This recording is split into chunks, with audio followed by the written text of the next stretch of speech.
In choosing Georgia's Travon Walker first overall in the 2022 NFL Draft, the Jags ended a whirlwind of speculation about which way the team was going to go. After all, it was a very critical pick. If last year's #1 selection of Trevor Lawrence was, in a basketball metaphor, a layup, what was this year's pick? For the answer, I turn to my colleague to do a little Monday morning quarterbacking on a Friday. My buddy, Frangie from 1010XL. Frank, Lawrence a layup, this one a three-pointer? Yeah, I like the pick. It's a little bit of a different pick because people didn't necessarily expect this to be the pick, Bruce. So it's a little bit different in that regard. But, yeah, this is a guy that isn't necessarily accomplished on the field yet. He's got to develop some pass rush moves. He's got to show instincts as a pass rusher. You know, he played at 20 years old. He was only 20 years old when he played last year. Just turned 21 in December. So I like the upside, long, athletic, fast, 6'5", 275, can really run, but he's got to develop some skills. They're betting on the come a little bit on this guy, but I like it. I like the pick a lot. Okay, I want to go back to Walker in a second, but I've got to ask you about the second pick, Devin Lloyd. Yeah, I like Devin Lloyd. It's kind of funny. It's rare, isn't it, where the second pick gets more attention and people get more excited about the second pick than the first pick. Both are long and athletic. Both guys are son of military fathers. One was in the Air Force, or one was in the Marines, one was in the Navy. The difference is he did it on the field.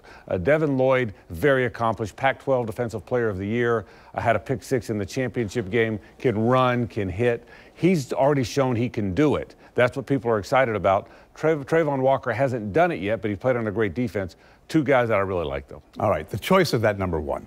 Walker was Trent Baalke's choice from the get-go.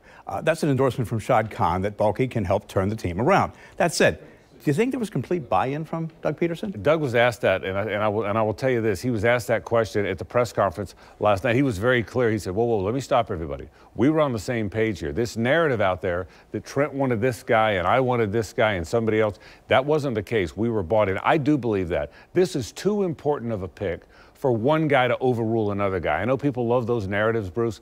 I don't believe that's what happened. I think they were on the same page. Look, if Travon Walker becomes what they think he can, he's going to be a defensive lineman. He's going to play at about 285. He's 270-something now. He's a big hand-on-the-ground defensive lineman. I think he can make a difference for them. But don't believe the narrative that one guy wanted this guy and one guy wanted that guy. I don't believe that. I think they're on the same page. All right, there's a lot of back and forth before the pick as to who they were going to go with. Around Combine time, I think the offensive line was the common refrain for the Jags. Post-Combine, Aiden Hutchinson was the fave.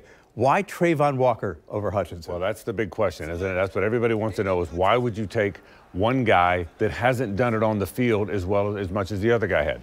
I think Hutchinson's a good player. I think Hutchinson might impact the defense faster than I think Travon will. I think Hutchinson is a plug-and-play guy. Man, he goes right away. I think he's going to have a lot of sacks next year. I don't know that Travon Walker is going to have that. I also think Hutchinson is more of an outside linebacker type, Bruce. He can stand up and play in space. I don't think that's what Travon is. I think Travon is a hand-on-the-ground guy that is going to be a defensive lineman. I don't think you're going to see him dropping into coverage very often. I even think he's going to play inside some in nickel. He's a big physical guy. To your question, why Travon instead of Aiden Hutchinson? They think in 2 or 3 years he's got a chance to be a great player, a better player. But make no mistake about this, they're going to be compared to each other. You're going to compare Hutchinson and Walker, and Jacksonville will be evaluated by which of those two guys is better because they had the first pick. Walker and Hutchinson always compared, and they're always going to be compared as defensive linemen. You've alluded to this a couple times. Walker's a work in progress. He started for one season, totaled 9.5 in 3 years at Georgia, told a lot of people he would go #1 overall. And there were doubters. Time for him to prove the doubters wrong? Yeah, it really is. But I think there's some time on that. I really do. Look, this guy, is it traits or is it production? He's got better traits than anybody else in the draft. He's got a chance to be a great player, but it might take some time. And I think that's why fans are questioning it a little bit because they haven't seen him do it. Devin Lloyd, you saw him do it at Utah. Travon Walker was part of a great defense that did it collectively, but you haven't seen him do it individually, only 6 sacks. He's got to prove that. I think the first thing, Bruce, is they got to figure out where they're going to play him. I don't think he's an outside linebacker. I think he's a hand-on-the-ground defensive lineman. So he's a defensive lineman in a 4-3, but they play more of a 3-4. Where are they going to play him?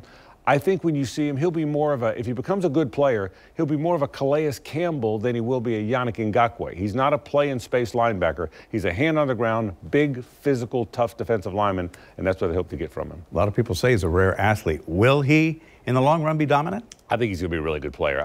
That's Homer guy, I guess, I suppose. I think he's going to be a really good player. Big, physical, and again, remember this. He's 20 years. He's 21 years old. He just turned 21. He played as a 20-year-old against a lot of veteran SEC linemen and still held his own. I can't wait to see what this guy is when he's 22 or 23 years old. I really can't. All right. I guess, it's cliche to say, but time will tell. That's right. You'll be talking more about this afternoon on 1010 XL at what time? At 3 o'clock. All right. Join Frank Frangie.